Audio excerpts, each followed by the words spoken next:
제6편은 옹야편입니다. 옹야편은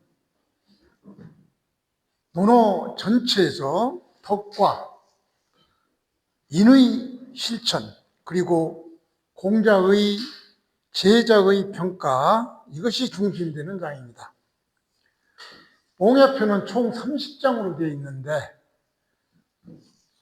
주자집주, 주자는 1장과 2장을 합쳐서 한 장, 3장과 4장을 합쳐서 한 장, 그래서 주자는 28장으로 구성하고 있습니다. 핵심 주제는 인의 다양한 모습, 제자들의 인물평가, 군자의 도, 이것입니다. 대부분 전반부는 인물평가를 폄책, 약간 폄책이라고 해가지고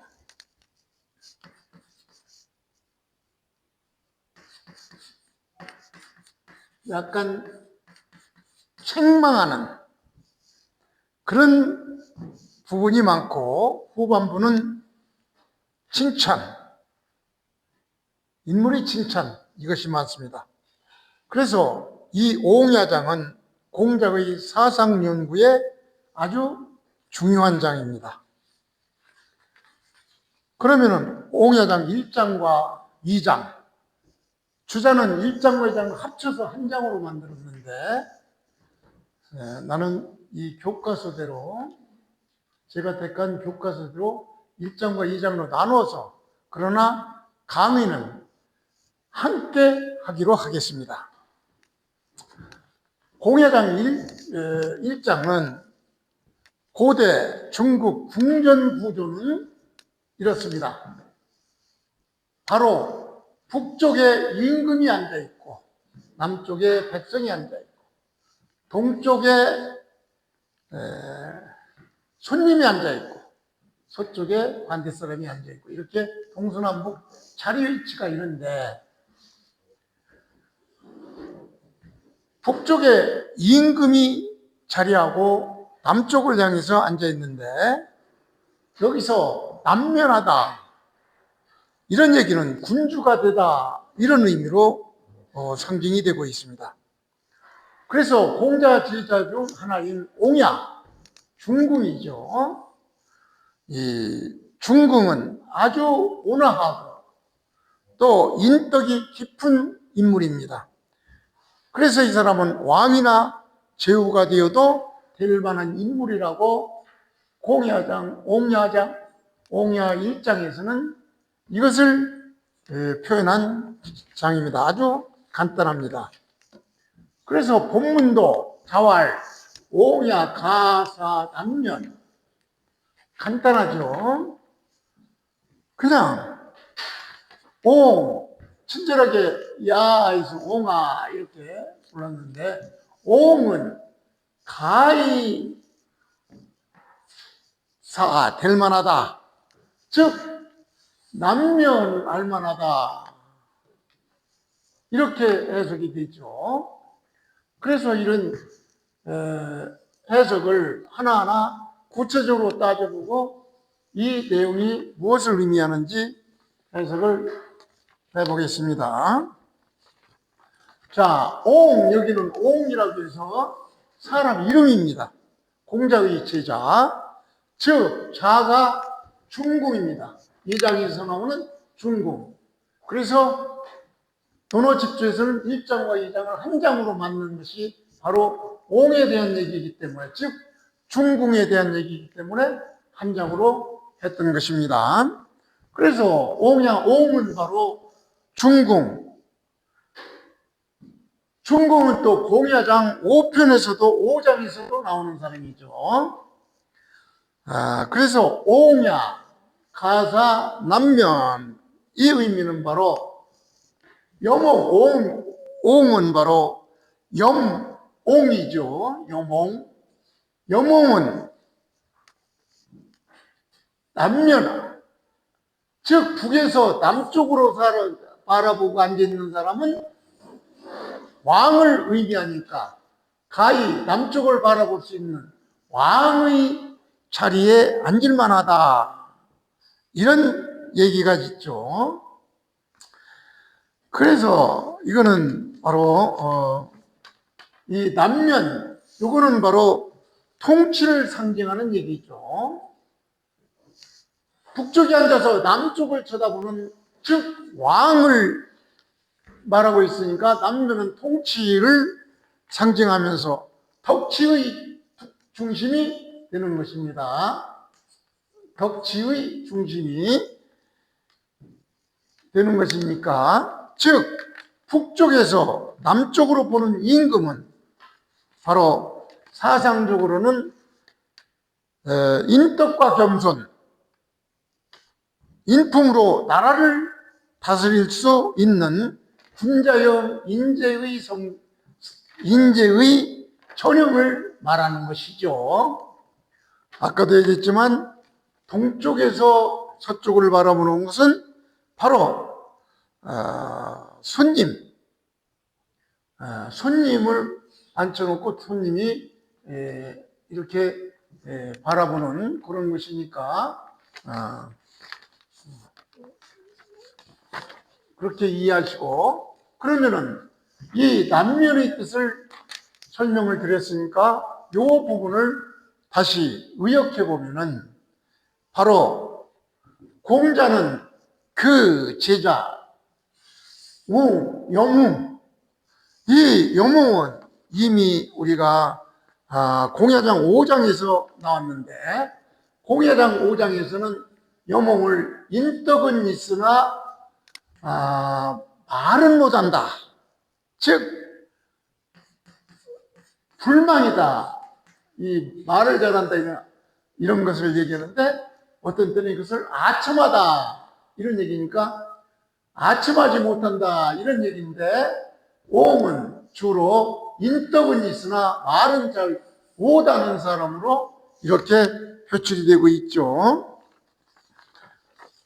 그래서 공자는 제자 여몽이 덕과 인품을 매우 높이 사서, 여몽의 덕과 인품을 매우 높이 사서 그를 남면할 만하다, 즉 임금 자리에 앉혀도 훌륭히 나라를 다스릴 정도로 훌륭한 사람이다라고 평가를 한 것이죠. 즉 덕으로 정치할 수 있는 사람이다, 독치를 할 수 있는 사람이다, 여몽은. 그래서 이 여몽을 인자치세라고 해서, 즉 아주 어지르기 때문에 인자치세,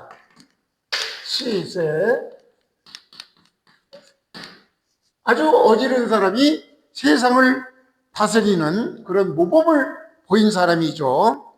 이렇게 공자가 여몽을 왕이 될 만한 사람이라고 말했다고 해서 현실적으로 여몽인, 즉 중궁을 임금이 되어 한 나라를 다스린다든가 그런 뜻은 아닙니다. 그냥 중궁의 도량이나 식견, 또 덕행이 임금 자격이 있다, 이런 의미죠. 자, 여몽과, 즉 중궁과 관계되어 있는 2장, 이걸 같이 해석하기로 해보겠습니다. 2장은 바로 사람을 다스리는 데 있어서는 겉으로는 번잡한 절차를 줄이되 마음속으로는, 즉 거는 존경을 잃지 않는다. 겉으로는, 행으로는 번잡한 절차를 간소하게 하고 마음으로는 공경한 자세를 잃지 않는 그런 내용. 여기서 거경과 행간, 즉 거와 행, 경과 간, 이 말이 이 2장 해석의 핵심 주제입니다. 즉 경과 경과, 간은 공정과 간략함을 좋아해야 한다는 그런 장이 바로 이 장입니다. 그래서 이것을 기초로 해서 본문을 보겠습니다. 중궁은 1장에서 말한 오음을 얘기하죠. 중궁은 공자한테 물었습니다. 뭐라고 물었습니다? 자상백자라는 사람이 있죠. 중궁은 공자에게 자상백자는 좀 어떻습니까? 라고 물으니까 공자는 대답하기를 가야간 그랬어요. 가야간. 즉 그는 소탈하고 대범하다. 가히 그는 소탈하고 대범하다라고 말했습니다. 즉 자상백자는 가히 소탈하고 대범하다. 이렇게 중궁이 공자에게 자상백자에 대해서 물으니까 공자가 이렇게 대답하니까 중궁은 다시 묻기를 거경이 행간 이렇게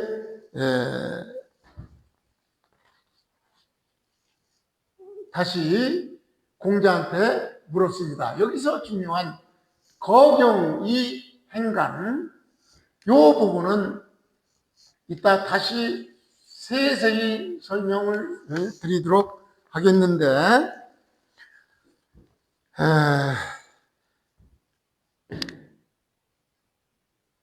중궁이 몸가짐이 그러니까 내적으로 몸가짐이 경건하고 그리고 행동이 소탈하고 대범한 태도 이것으로서 임한다. 그 국민에게 대하면 김인 국민에게 대한다면은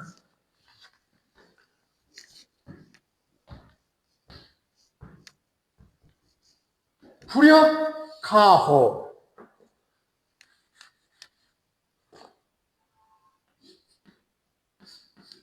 불역호에서 옛날에 하기 쉽지 가장 첫머리에 나오는 게 요거죠.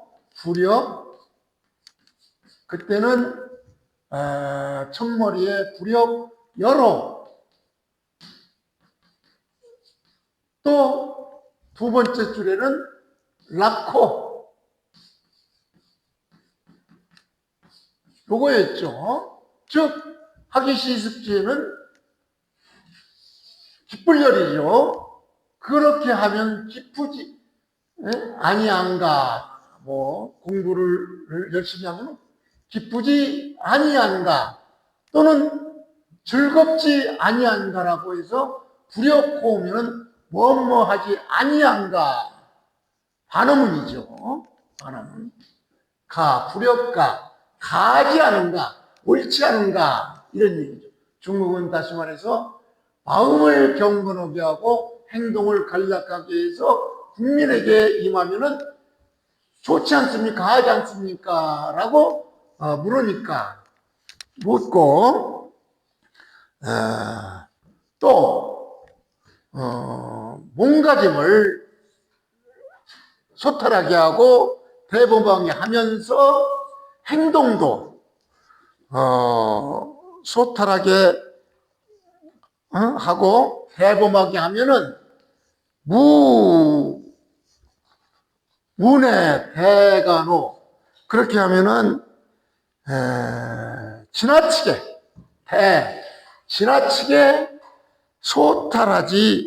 소탈하고 대범하지 않겠습니까? 라고 이것도 반문했죠.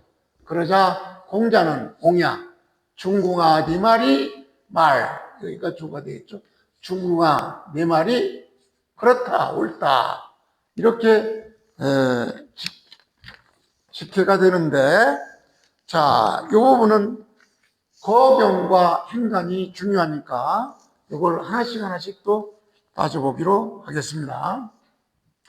이 장에서 나오는 인물은 중궁과 자상백자인데, 이 자상백자는 주자는 노라나 사람이라고만 이렇게 나옵니다. 그런데 여기저기 문헌을 찾아와도 자상백자에 대해서는 그렇게 확실한 것이 없습니다. 그래서 이점으로 이해해 주시고, 여기서 가야, 공자가 말한 가야, 이것은 바로 가다, 쓸만하다, 이런 얘기죠. 즉 가는 이따 다시 자세히 설명하겠지만, 가는 그냥 소탈하다, 대범하다, 이런 정도죠. 그래서 소탈하다, 대범하다. 그래서 이 간에 대해서는 환간, 옛날 그 사모사 설명할 때 환간을 설명드린 게 있는데, 이 환간은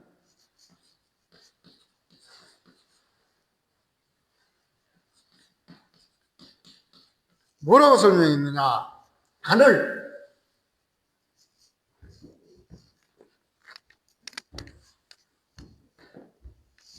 요 간을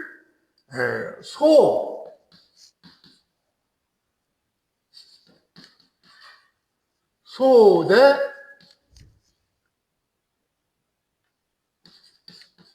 무쇠 행 야로 이렇게 환간은 이 간을 이렇게 설명했습니다. 즉 소탈하고 대범하면서 세밀한 행동이 없는, 그러니까 소탈하고 대범하면서 자질구레하지 않다, 이렇게 간을 환간은 이렇게 설명을 했습니다. 그 다음에 중국이 말한 거경, 이거는 자신을 상가고 공정스럽게 조신하는 것을 얘기하죠. 그리고 이 거경은 반드시 예를 지키고 사물을 엄숙하게 처리한다는 그런 개념이며, 행간은 행동을 단순히 하고 소박하게 하는 거, 간략하고 질박한 거, 기민, 국민을 다스리다, 이런 얘기죠. 불역가오는 아까 설명됐고, 자, 여기에서 중요한 거경과 행간에 대해서 구체적으로 설명을 해드리겠습니다. 이거를 확실히 알아야 이 장을 알 수가 있죠. 자, 여기서 거와 행의 기본 구조는 어떻게 되어 있느냐? 거간에서 요거는 바로 그 개념은 마음가짐입니다. 이거는. 그리고 내면의 태도. 이에 비해서 행동은 외부로 나타나는 외적 행위, 실제 행동을 얘기하죠. 그래서 거를 판단하는 미덕은 경이죠. 공경. 마음속으로 공경한다. 무엇을 상간다. 이 간은 행동이니까 행동을 간략하게 하고 검소하게 한다, 이런 얘기죠. 그래서 거의 초점은 자기 수장의 내면을 얘기하는 것이고, 행은 행정 실천의 외면을 얘기하는 것이죠. 그래서 거는 무엇을 강조하느냐? 마음을 정중하고 상가라. 또 행은 절차와 형식을 단순하게 하라. 그래서 만약에 거에서 이 공정하지 않거나 하는 그런 잘못된 경우는 어떻게 되느냐? 마음이 너무 느슨하면은 경이 없어지죠. 경이 없어지니까, 경이 없어지면 어떻게 되냐? 태만하게 되죠.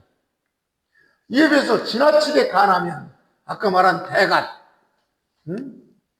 두 번째 얘기한 문의 대간, 그때 이 대간, 요거는 행동의 무례함, 태만을 의미하니까 이것도 잘못된 경우는 아주 문제가 있는 것이죠. 그래서 마음가짐에서 경이라는 것은 바로 경으로서 간을 주도해야 된다. 마음으로서 행동을 주도해야 된다, 이런 얘기죠. 그러니까 경이 근본이죠. 마음이 근본이 되고 가는 그 발달, 마음에 의해서 따라서 행하는 그런 것이죠. 그래서 경이 없는 간만, 그렇게 되면 어떻게 되죠? 마음으로 공경함이 없으면 무례하고 또 태만하게 된다. 그래서 경이 있고 간이 있어야 된다. 이게 중용의덕이죠. 자, 이렇게 되면은 여러분들이 이 의미를 쉽게 이해할 수 있을 것 같습니다.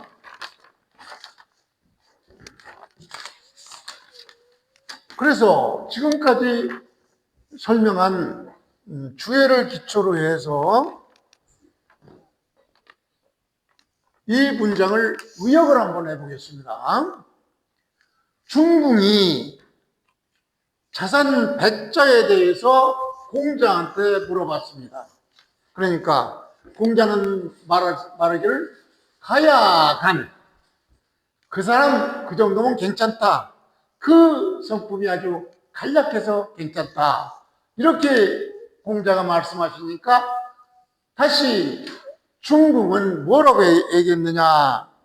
몸가짐은 내면적으로 공정스럽게 하고, 그리고 행동은 간략하게, 즉 절차나 형식이나 이런 것을 아주 단순하게, 그렇게 해서 힘인 백성을 임한다는 얘기는 다스린다는 얘기죠. 백성을 다스린다면은 또한 불력하고 옳지 않겠습니까? 이렇게 반문을 했죠. 그러니까 공자께서 다시 말씀하시기를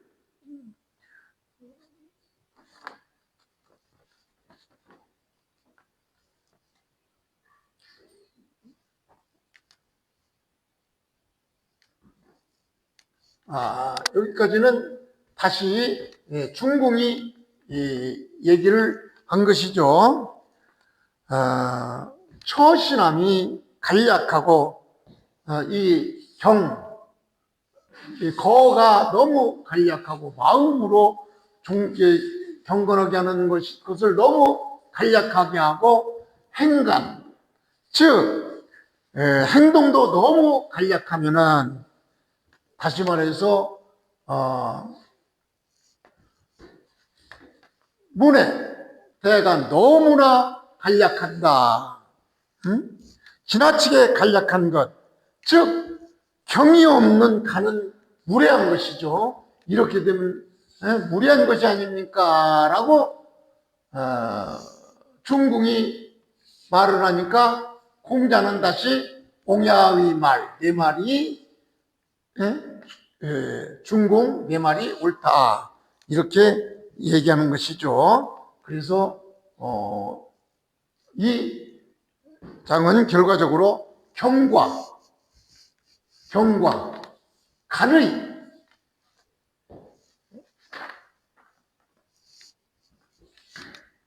주도가 되는, 즉 중용이 되는 그런 행위여야 국민을 다스림에 좋다, 이런 의미가 되는 것이죠.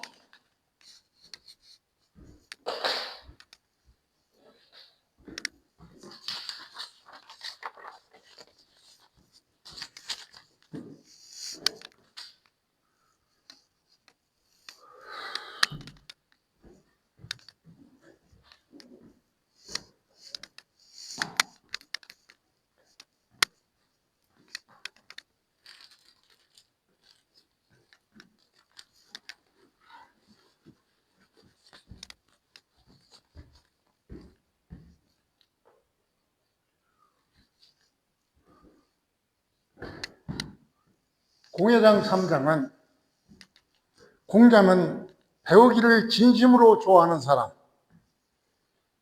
즉 진정한 학자, 호학자라고 그러죠.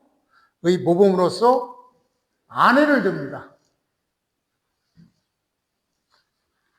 그래서 공자는 이 아내를 호학자의 근본을 얻으면서 이 호학의 기준을 불천노와 불이과 요 두 가지를 호학의 기준으로 보고 있습니다. 그래서 불천노라는 즉 감정의 절제, 학문하는 것은 감정의 지배를 받아서는 아니 된다 이 얘기와, 불이과는 한 번 실수를 거울 삼아서 다시 과오를 저지르지 아니한다, 자기 성찰을 기준으로 이 두 가지를 바로 호학의 기준으로 잡고, 이러한 기준으로 아내만큼 학문을 좋아하는 사람은 없다며, 아내가 죽은 후에 그의 인품과 학문 태도에 필적할 자가 없다고 이렇게 한탄한 장이 바로 옹야 3장인 것입니다. 이것을 기준으로 해서 옹야 3장을 한번 보기로 하겠습니다. 본문은 애공문 제자 숙위호학, 여기까지가 애공이 공자한테 물은 얘기죠. 그러니까 애공은 공자한테 묻기를 제자 숙위호학, 누구 숙, 그러니까 의문사가 들어갔으니까 이게 의문문인데, 의문문이어서 강조하기 위해서 제자를 지금 앞에다 내놨죠. 누가, 즉 제자 중 누가 학문을 좋아합니까? 이렇게 애공이 공자한테 물으니까 공자는 대답하기를, 이 말에 대해서 대활, 저 말에 대해서 대답하기를 유 아내자 호학, 아내라는 사람이, 이거 여기서는 자가 그냥 조사입니다.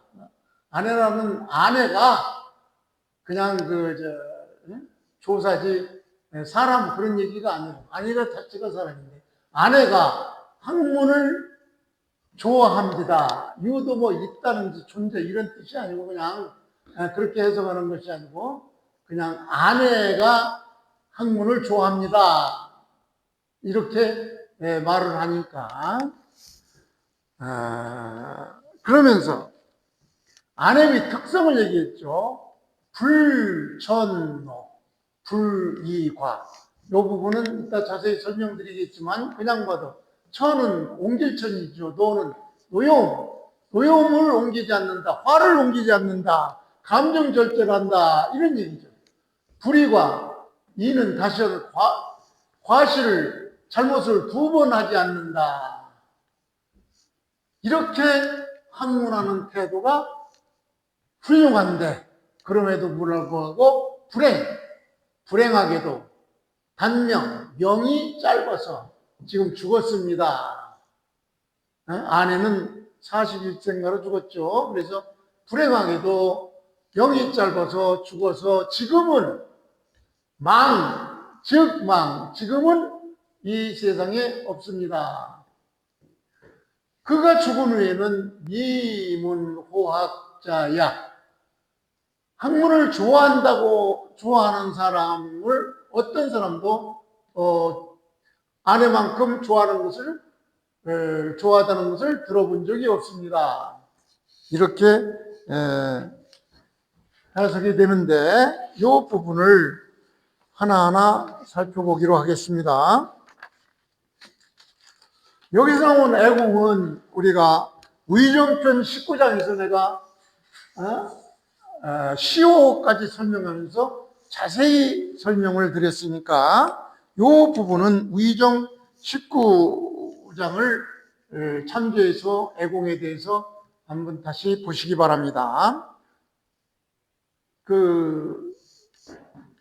대충 보면은 애공은 노나라 군주죠. 노나라 왕인데 정공의 아들로서 왕이 된 사람인데, 이 애공이 왕이 됐을 때 공자 나이는 58세였습니다.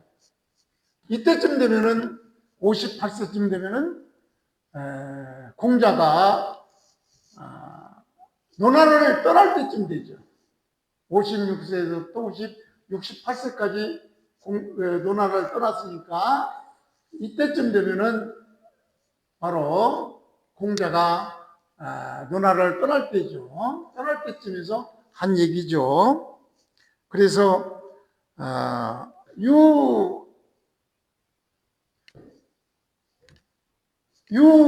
아내 자호와 아내가 배우기를 좋아한다.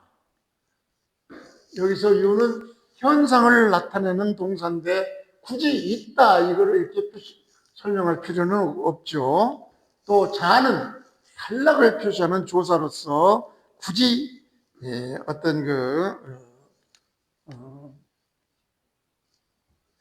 설명이 필요 없는 그런 부분이고, 불천노, 남에게 노여움을 옮기지 않고, 또 불의과 잘못을 두 번이나 저지르지 않는다.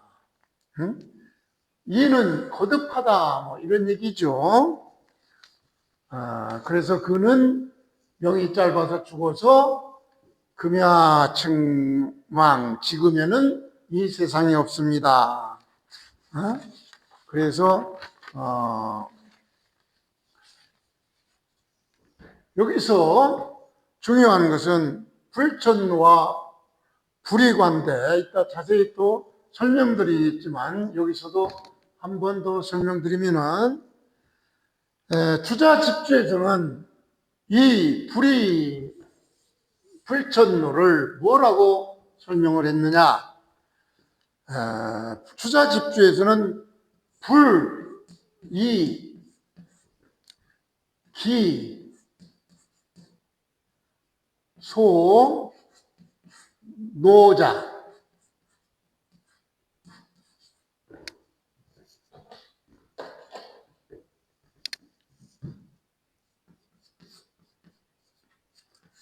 가지,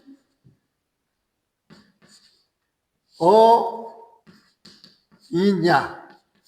즉 불천노를 주자집주에서는 불이기소도, 즉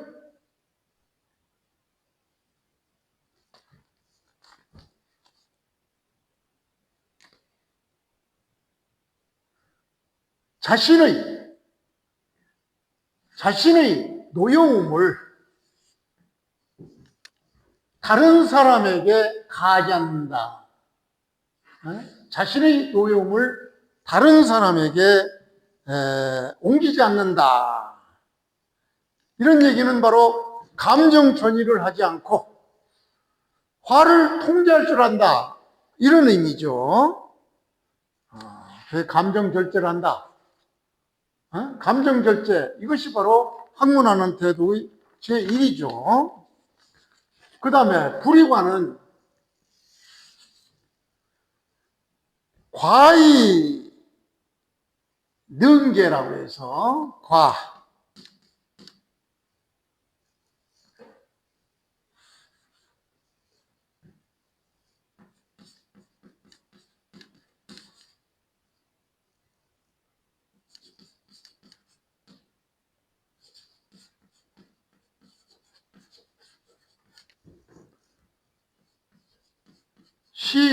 불이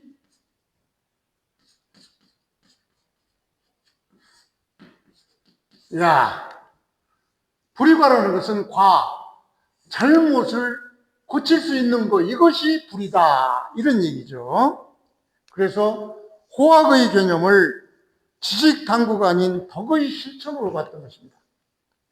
공자가 말한 호학이란 단순히 책을 좋아하고 많이 아는 것을 의미하는 것이 아닙니다. 덕을 좋아하는 마음, 덕을 실천하는 그런 덕을 실천하고 몸에 실천하는 자세, 이것이 바로 학문이라고 봤던 것입니다. 그래서 여기서 중요한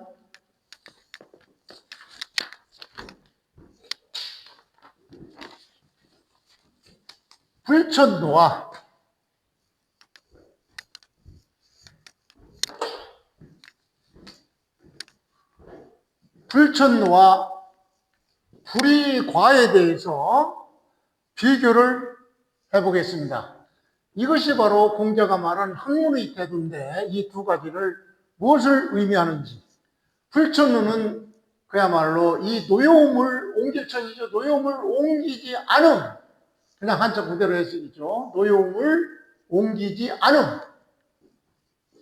불이과는